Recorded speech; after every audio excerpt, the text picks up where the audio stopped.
Labadiena visiems, ketvirtoji naujųjų metų diena. Žvelgiant į statistiką, Telšiai yra prašiausiai lygoje kovojanti viso labo 3 tritaškai iš 22, čia gražus perdamas, 5-6 taškus, tai yra pusė jo komandos taškų. Gecevičius. Salė Šerena Žalgiriui turėtų kelti visai neblogus prisiminimus.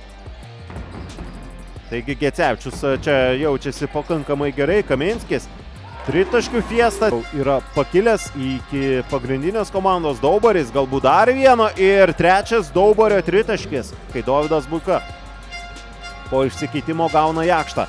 Vienas pats su atšokimu, Dovydas Buika. Tiesa, patys kauniečiai, čia perimtas kamuolys ir Kaveckio taškai. Vienas geriausių Telšių komandos metikų, metimas netaiklus, o Žalgiris prieš Leščiauską.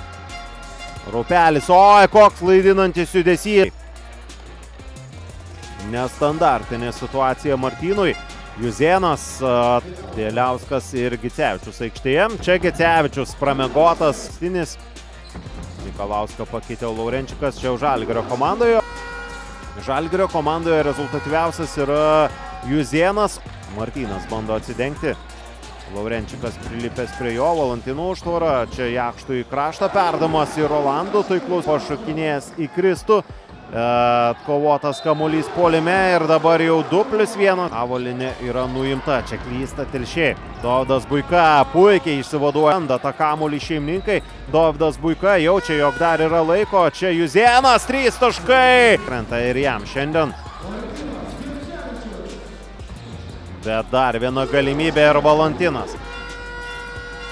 Dovydas Buika, puikus perdamas, Raupelis iš viršaus. Razutis su kamuoliu, Gecevičius greitajame puolime. Dar vienas rezultatyvus perdamas ir užpulti Juzėnas. Nėra žingsnių, bet yra taškai. Razutis. Dabar imasi lyderystės, Ignas nepataiko, bet Gecevičius vėl su kamuoliu 2-2, Valantinas į kontaktą ir su taškais. Pabaigos, na bent jau iki ketvirto kėlinio pabaigos. Nėra pražangos. Gecas stojasi, čia yra pražanga ir yra pražanga gynyboje. Bent jau taip galima suprasti. Kažkas tokio ta pabaiga, neturiu žodžių. Juzėnas prameta specialiai baudą. Žalgiris švenčia pergalę ir atsirevanšuoja savo varžovams, nors ta pabaiga kažkas tokio.